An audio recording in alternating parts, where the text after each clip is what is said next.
기도로 일자리를 창출합시다 라는 제목으로 주님의 말씀을 전할 때에 여러분들의 기도에 대한 응답이 이루어지는 놀라운 역사가 있는 시간이 되시기를 주님의 이름으로 축원합니다. 어떻게 기도로 일자리를 창출할 수 있을까? 저희가 두 가지 관점에서 한번 살펴보는 시간을 가졌으면 좋겠습니다. 기도할 때에 천사들의 일자리를 우리가 창출할 수 있습니다. 그게 성경인데, 기도할 때 일어나는 일들 중에 천사들에게 일거리가 생깁니다. 히브리서 1장 14절은 그렇게 이야기를 합니다.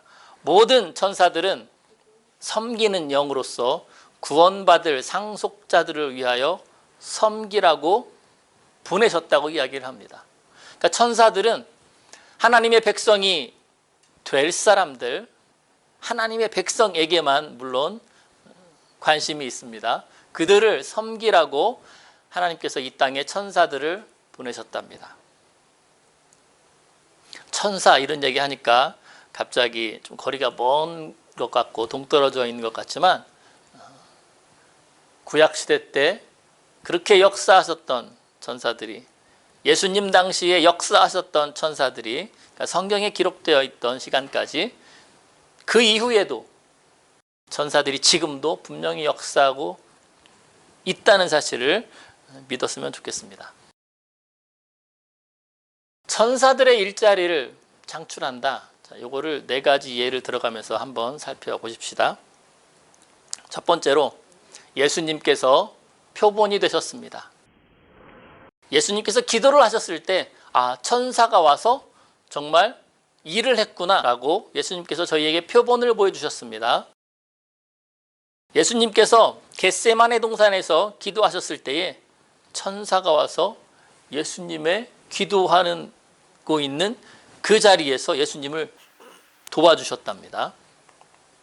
오늘 본문 누가복음 22장 39절부터 읽겠습니다. 예수께서 나가사 습관을 따라 감람산에 가시매 제자들도 따라갔더니 그곳에 이르러 그들에게 이르시되 시험에 들지 않기를 기도하라 하시고 무릎을 꿇고 기도하여 이르시되 아버지여, 만일 아버지의 뜻이거든 이 잔을 내게서 옮기시옵소서. 그러나 내 원대로 마옵시고 아버지의 원대로 되기를 원하나이다. 그렇게 했는데, 이 기도 내용은 마태복음, 마가복음, 누가복음에 다 등장을 합니다.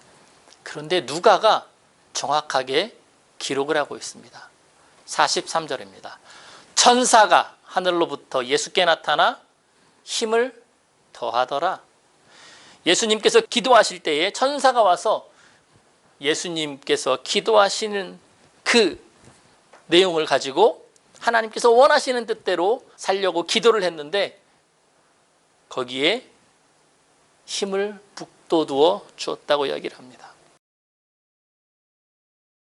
예수님은 하나님이신데 왜 하나님께서 기도하시는데 꼴 같지 않지도 않은 천사들이 와서 예수님을 도왔을까? 예수님은 우리의 표본이 되셨기 때문입니다. 히브리서 4장 15절은 우리에게 그렇게 이야기를 합니다.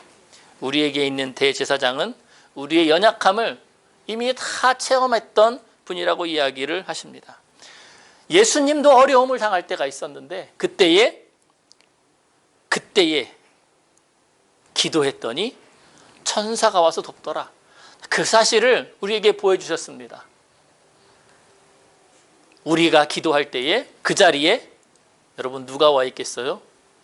우리가 인식하지 못하지만 그 자리에 천사가 와서 하나님께서 원하시는 뜻대로 기도하도록 천사가 돕고 있답니다. 여러분 이 사실을 잊지 않으셨으면 좋겠습니다. 자, 물론 세상적인 관점에서의 성공이나 하나님께 세상적인 관점에서의 요구하는 것이 아닙니다. 예수님께서 지금 이때 기도하셨을 때 내용은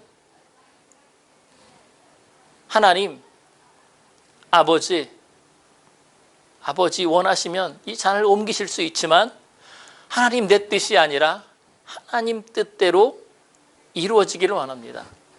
이것은 예수님의 간절한 기도 중에 어떤 기도냐면 예수님이 내가 죽으러 가기를 원합니다. 원치 않지만 하나님의 뜻이니 내가 내일 죽게 하여 주시옵소서라고 기도하는 내용입니다. 천사가 무엇을 도왔어요? 예수님이 십자가에 못 박혀 죽으라고, 하나님의 뜻대로 죽으라고 그렇게 기도를 하고 있는 예수님을 도왔답니다. 하나님께서는 하나님의 백성들이 하나님의 관점에서 살기를 원하십니다. 물론 다 고난받고 기도만 하면 다 죽어라 이런 이야기를 하자는 게 아닙니다. 하나님께서 원하시는 뜻을 쫓아 살아야 된다는 이야기를 하고 있습니다. 두 번째 이해가 있습니다. 예수님께서 본을 보여주셨는데 신앙생활을 하면서 한 신앙인이 기도했을 때에 천사가 나타났던 이해가 있습니다. 바로 바울의 이해인데, 바울이 로마로 항해를 하고 있을 때였습니다. 바울이 기도했을 때에 폭풍 가운데서 이 배가 폭풍을 만나가지고 다 죽어가는 가운데 그때에 천사가 바울에게 나타나서 이야기를 했습니다. 사도행전 27장 20절입니다. 여러 날 동안 해와 별이 보이지 아니하고 큰 풍랑이 그대로 있음에 구원의 소망이 다 없어졌더라. 여러 사람이 오래 먹지 못하였음에 바울이 가운데 서서 말하되 내가 너희를 권하노니 이제는 안심하라. 너희 중 생명에는 아무 손상이 없겠고 오직 배뿐이라. 23절입니다. 나의 속한 바 곧 나의 섬기는 하나님의 천사가 어젯밤에 내 곁에 서서 말했답니다. 많은 사람들이 며칠 동안 음식도 하나도 못 먹었답니다. 음식이 다 떨어져서. 그러면 내가 원치 않았음에도 불구하고 금식 기도를 하고 있는 바울을 보실 수 있습니다. 금식 기도해야겠다 이게 아닙니다. 어쩔 수 없이 금식을 하고 기도하고 있는데 이제 며칠 하나님께서도 참 천사를 보내려면 좀 빨리 보내셔야 되는데 아마 천사가 그때 와 있었을 거예요. 하지만 며칠 동안 있다가 이제 이야기를 합니다. 바울에게. 24절입니다. 바울아 두려워 말아라. 왜냐하면 너 여기서 죽어서는 안 된다. 걱정하지 말아라. 이렇게 이야기를 합니다. 풍랑 가운데 바다 한가운데 있을지라도 하나님께 간구하면 하나님께서 그 가운데 천사를 직접 보내주십니다. 걱정하지 마라. 내가 너와 함께 있다. 여기서도 마찬가지입니다. 하나님께서는 바울을 그냥 살려주신 것이 아닙니다. 하나님은 바울이 순교하기를 원했는데 너 배에서 죽는 것은 내 뜻이 아니야. 너 죽을 거면 거기서 죽으면 안 돼. 그거는 순교도 아니야. 하나님께서는 바울이 로마에 가서 사람들 앞에 하나님을 증거하고 그곳에서 순교하기를 원하셨답니다. 하나님께서 생명을 살려주실 때는 그만한 이유가 있다고 성경은 분명히 이야기를 하고 있습니다. 하나님은 참 이기적인 분이신 것 같아요. 로마에 가서 복음을 전하고 나중에 순교해라. 지금은 죽을 자리가 아니다. 여러분도 잘 생각을 해보십시오. 여러분의 삶에 내가 지금이 끝인 것 같아. 이렇게 생각하는 분들이 계십니까? 하나님께서 보실 때에 지금 그 자리가 순교의 자리가 아니라면 여러분은 죽을 때가 아직 안 됐습니다. 가끔 목숨을 끊으시는 분들이 있는데 안타깝죠?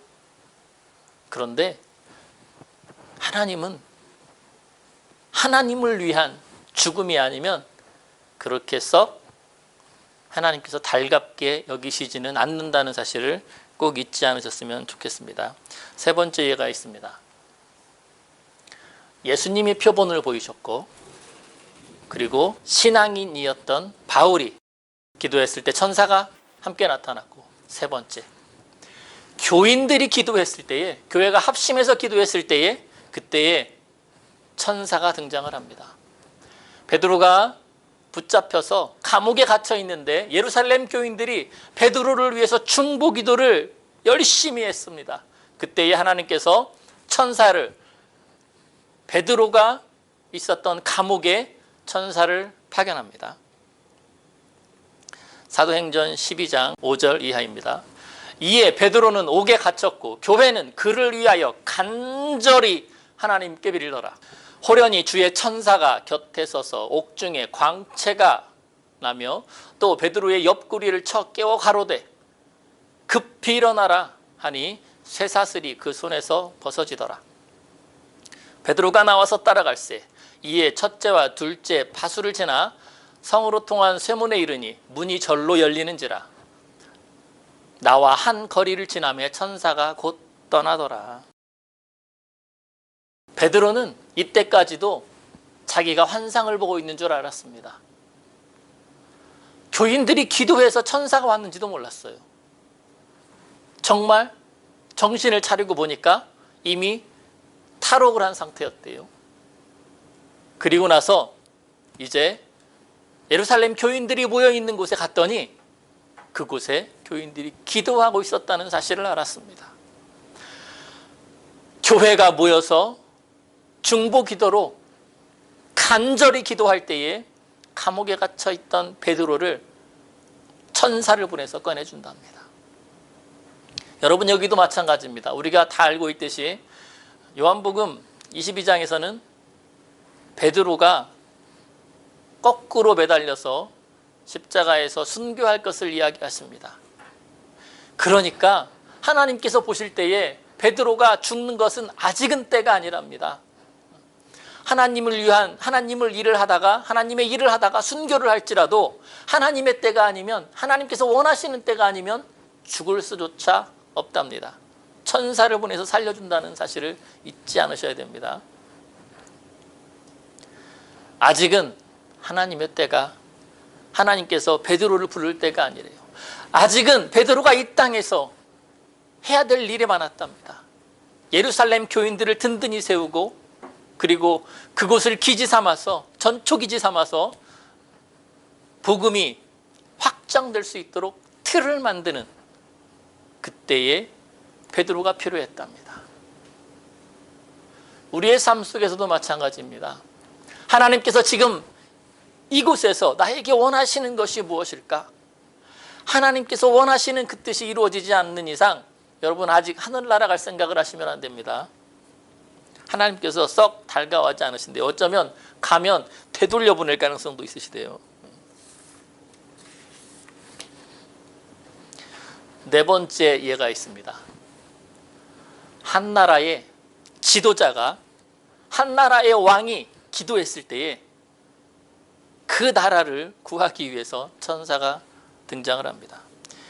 히스기야 왕이 기도했을 때에 예루살렘에 한 천사가 와서 적군 아시리아군을 18만 5천 명을 그냥 하룻밤 만에 싹 다 죽여버렸답니다.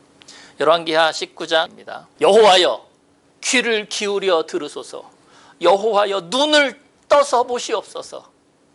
사내립이 살아계신 하나님을 회방하러 보낸 말을 들으시옵소서. 이렇게 기도했더니 그 밤에 하나님의 천사가 나타나서 아수르 진에서 군사 18만 5천을 쳤답니다. 아침에 일찍 일어나 보니까 다 죽어 있었더래요. 하나님을 잘 섬기는 왕이 있고 그 나라에 있을지라도 여러분 어려움은 다 있답니다. 예수님에게도 어려움이 있었고 하나님을 잘 섬겼던 바울에게도 예수님께서 부활하신 이후에 최초의 예루살렘 교회에서도 그렇게 성령이 강하게 역사했던 곳에서도 어려움이 있었답니다. 그리고 한 나라에서 하나님만 섬기기로 작정했던 그 나라에서도 어려움이 있었대요. 하지만 하나님께 기도했을 때에 하나님께서 천사를 보내서 그 문제를 해결해 주셨답니다. 물론 그 이후에 한 150년쯤 이후에 남유다가 멸망을 합니다. 그러니까 하나님께서 보실 때 하나님의 때가 아니었던 거예요. 히스기야 때는 그래도 하나님을 잘 섬겼던 거예요. 한 나라의 왕이, 한 나라의 지도자가 기도하니까 나라를 구할 수 있었습니다. 여러분, 한 가정에 가장이 기도하면, 한 단체의 지도자가 간절히 기도를 하면, 한 기업의 사장이 간절하게 기도를 하면 여러분, 문제는 더 이상의 문제가 아닐 수 있습니다. 문제는 해결될 수밖에 없습니다. 모든 것을 주관하시는 분이 하나님이라는 사실을 기억하셔야 됩니다. 우리가 기도할 때에 천사들에게 일자리가 생긴답니다. 우리가 기도를 통해서 천사들을 놀게 하시지 말고 그들을 사용하시는 놀라운 역사가 여러분과 저에게 있으셨으면 좋겠습니다.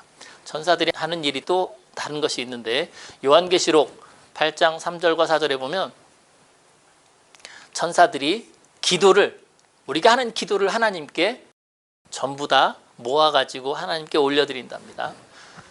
또 다른 천사가 와서 제단 곁에 서서 금 향로를 가지고 많은 향을 받았으니 이는 모든 성도의 기도들과 합하여 보좌 앞 금단에 드리고자 함이라. 향연이 성도의 기도와 함께 천사의 손으로부터 하나님 앞으로 올라간다고 이야기를 하고 있습니다. 여러분, 우리가 기도했던 내용들은 전부 다 하나님 앞으로 상달된다는 사실을 기억하셔야 됩니다.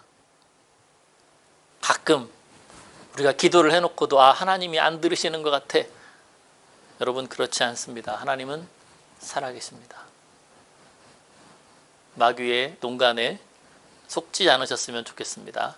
하지만 하나님의 때가 때로 더뎌지는 순간도 있다는 사실을 잊지 않으셨으면 좋겠습니다. 자, 또 두 번째 경우, 우리가 기도할 때에 사람들에게도 일거리가 생깁니다. 하나님의 백성을 이끌었던, 출애굽을 시켰던 모세라는 사람이 있습니다. 이스라엘 백성이 사막에서 모세에게 협박을 합니다. 고기를 내놔라.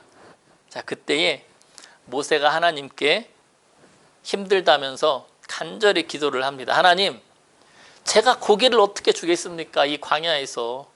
차라리 나를 죽여주시옵소서. 어떻게 나한테만 그런 온 짐을 다 지게 하십니까? 자, 그때에 하나님께서 도우미 70명을 모세에게 붙여주십니다. 민수기 11장에 등장을 합니다. 모세가 여호와께 여쭈아오되 어찌하여 주께서 종을 괴롭게 하시나이까? 어찌하여 내게 주의 목전에서 은혜를 입게 아니하시고 이 모든 백성을 내게 맡기사 내가 그 짐을 지게 하시나이까? 이 모든 백성에게 줄 고기를 내가 어디서 얻으리이까? 그들이 나를 향하여 울며 이르되 우리에게 고기를 주어 먹게 하라 하온즉 책임이 심히 중하여 나 혼자는 이 모든 백성을 감당할 수 없나이다. 주께서 내게 이같이 행하실진대 구하옵나니 내게 은혜를 베푸사 즉시 나를 죽여 내가 고난당함을 내가 보지 않게 하옵소서. 여호와께서 모세에게 이르시되 이스라엘 노인 중에 너가 알기로 백성의 장로와 지도자가 될 만한 자 70명을 모아 내게 데리고 와 회막에 이르러 거기서 너와 함께 서게 하라.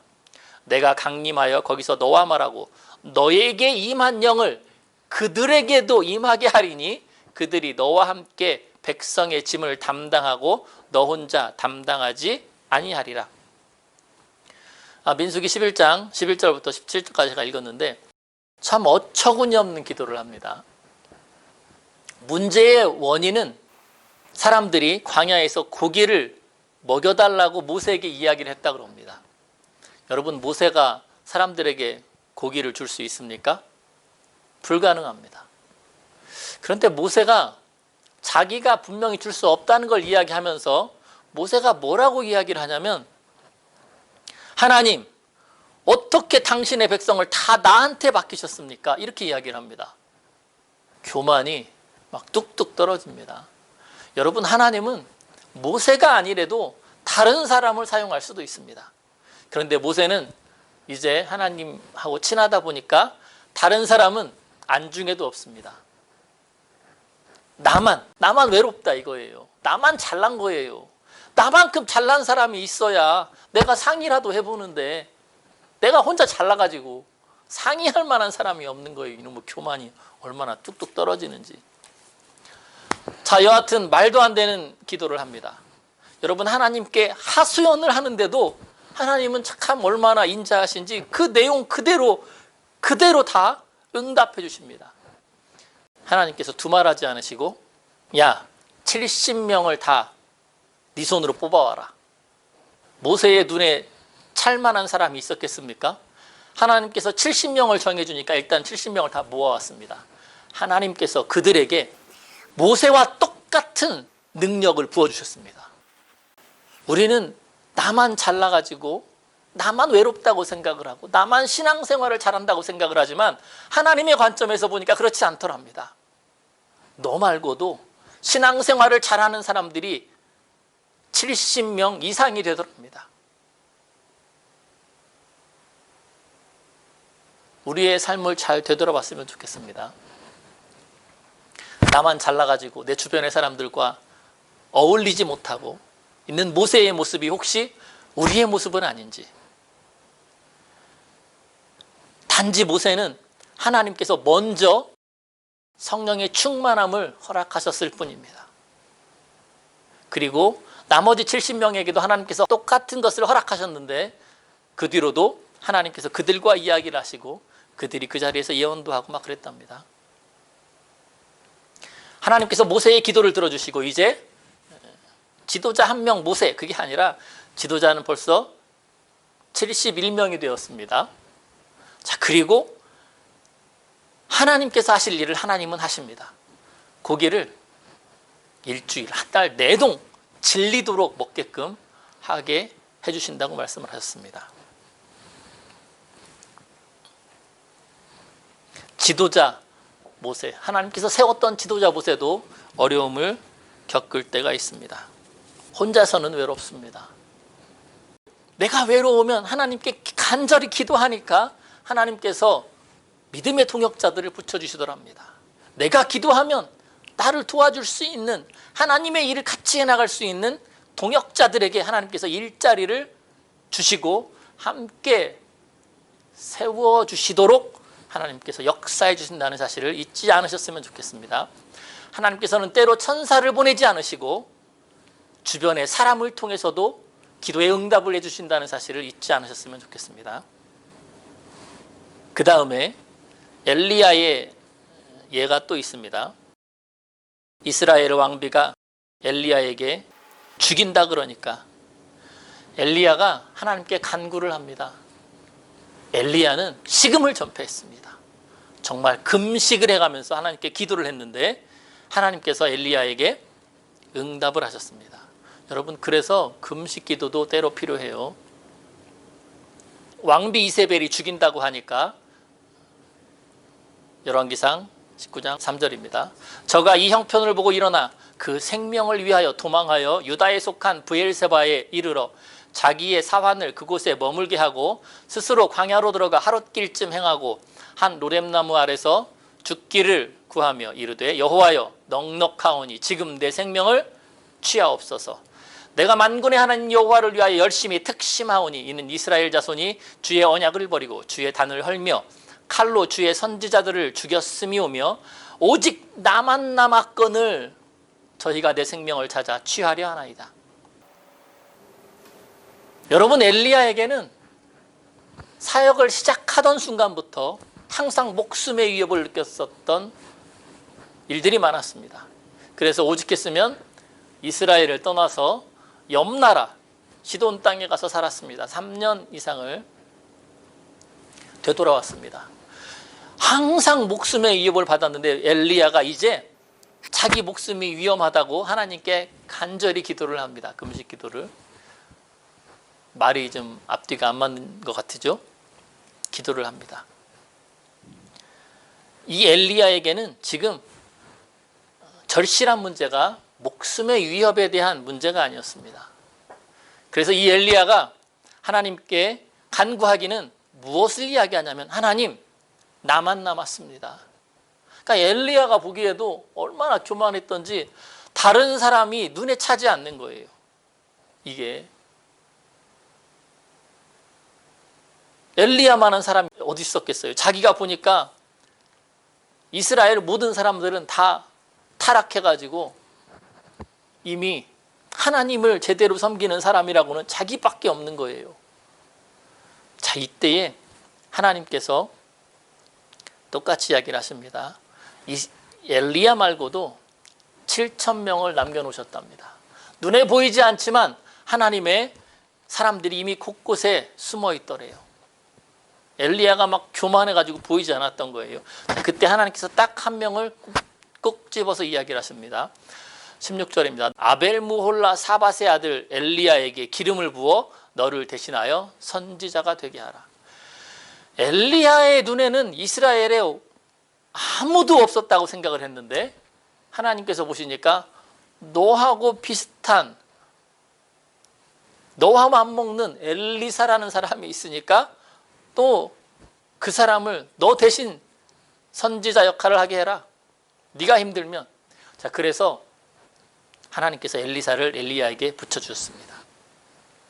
엘리야가 간절히 기도했더니 하나님께서 엘리사를 발탁해서 하나님께서 사용하셨습니다. 그리고 엘리야를 돕게 하셨습니다. 자, 이것은 엘리야가 외로웠기 때문에, 힘들었기 때문에 엘리야를 보필할 엘리사를 하나님께서 세워주셨는데, 자, 이때에 엘리야가 정말 말은 안 했지만 간절하게 원했던 게 있습니다. 무엇이었냐면 복수가 있었죠. 원수멸하기. 이세벨도 죽여야겠고, 이 나라의 잘못된 통치자들도 다 죽여야겠고, 하나님을 알지 못하는, 하나님을 배반했던 이 악의 무리도 다 죽여야 되는데 그 기도는 차마 말을 못했더니 하나님이 이미 알고 계셨어요. 이래서 이 기도의 응답이 언제쯤 이루어지냐면 10년 뒤에 이루어집니다. 10여 년 이후에. 생각을 해보십시다, 여러분.